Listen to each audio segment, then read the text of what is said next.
So, I'm afraid the Barbie movie might be doomed. We're just 1 week out from Barbie premiering in theaters, at least hitting everything wide, and it seems determined to self-destruct. Forget about all the crazy rantings that you've heard from the female actors that are, involved in the picture, such as Issa Rae and Kate McKinnon. Forget about what Margot Robbie has said. She happens to be the actor and producer here, primary character.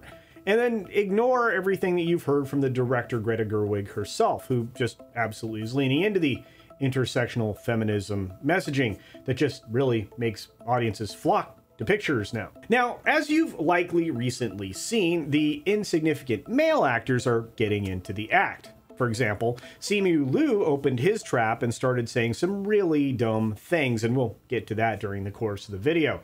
And that's certainly not going to make this film all that appealing to a broader audience. It's probably just going to hit its target, which is very, very narrowly aimed, believe it or not, between 35 and 55. It's also got Mattel executives incredibly worried. They're afraid that they're going to get Heinerscheited with their very own Bud Light moment. And, well, they very well may have been. So let's dive into those fears, shall we? Here we go. Hey Grant, are you gonna go see this film? Does the Pope shit in the woods? No? What about the missus? The missus operates a circus. Oh, that's a real shame. I have to go see it. No, in life you make choices. So about 2 weeks ago today, I released a video talking about just how woke Barbie was being portrayed by its cast and producers, and a few other people that had already seen the film. And this was, of course, the very last thing that Mattel was wanting to be out there in the world during a period of time that was leading into the show's release. You want positive spin, not anything like that. In fact, they created, or had created for them, whole cloth articles stating that Mattel executives fought against an overtly feminist message. Or at least that's what they wanted the takeaway from those particular articles to be by the readers that may have, happened across them. But why? Well, there are two reasons that Mattel doesn't want woke messaging overtly in the film, or even a hint of it. And that includes any of the promotion for the film leading into it. The first, of course, is being that they're aware, and so are we, that people are clearly done with it. They are tired of the forced social engineering messaging that they're getting in their films. They are actively boycotting them now, and they are sharing that fact with their friends and their family members, because this is hitting the box office hard. Just take a look at what Disney, DC, and all these other companies have been going through.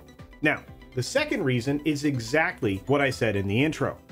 They want no part of the Bud Light effect. And while they have been woke in their toy line over the last few years, just take a look at it, in particular, specifically with the Barbies, they really aren't selling the ones that are, woke. And they really do need to preserve their bottom line. Worse yet, when the Heinerscheid hits the fan, the uber wokes always require a sacrifice. Something that Mattel, or any toy maker right now, just simply can't afford. A sacrifice, you say, Culture? Well, yeah.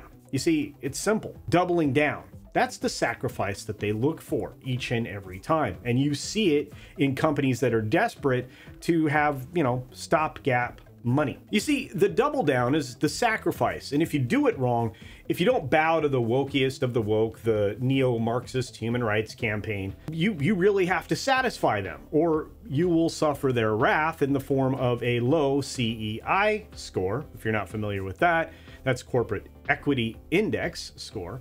That affects your BlackRock score, or otherwise known, or they're trying to make formerly known as ESG. That in turn is going to make it much harder for you to operate, because it's going to be harder and harder for you to get ready cash.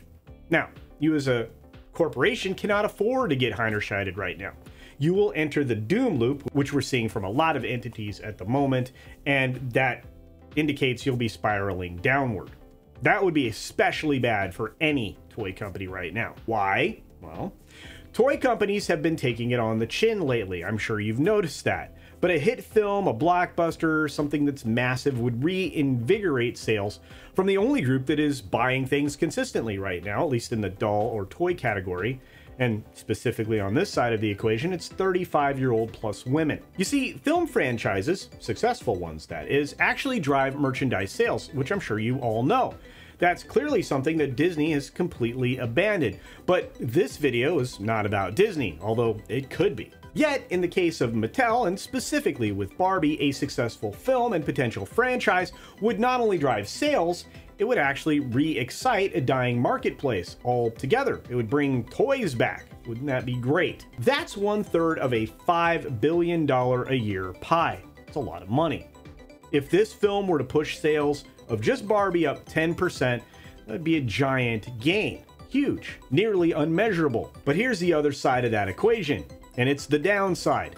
If the film gets word of mouth saddled with woke intersectional feminist agenda, like from people like me, the hit to sales of the toys would be catastrophic. Imagine what a Bud Light effect could do to this film. Likely drive it solidly into a loss column. It would be far worse on that toy sale side of the equation, which is the whole point of doing films like this. The math alone, just to break it down real quickly, if they take just a 25% drop, not a Bud Light 30% drop, but a 25% drop just in Barbie toy sales, that's $4 million worth of gut punch every year. That's not something a corporation can easily walk off. That's not anything any business could walk off. Now think of what that would also do to the stock price. This is a very high stakes game indeed. It's getting so playing identitarian politics is not good for business, which he should have known the whole time. But the nightmare scenario may be already in place, believe it or not. I think it's just waiting for its Mulvaney influencer moment.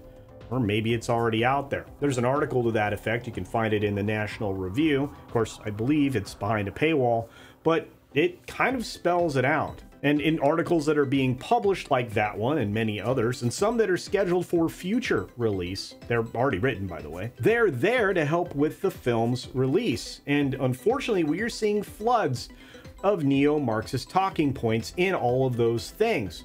I really hope that doesn't happen for the next week. Mostly you're seeing a lot of actors being set up to comment on the film because they're involved in it.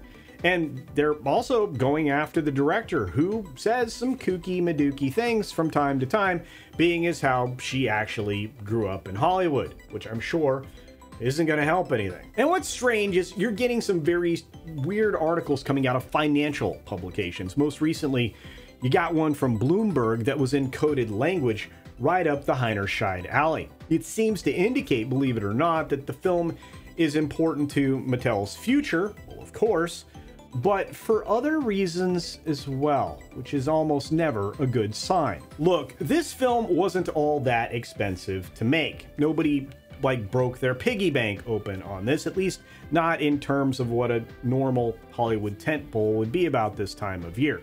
They only spent $100 million on it, very cheap. So it should be, or it could be, a very big winner. It's the right time. It's got a large audience. It's a targeted audience. It's an audience that has money.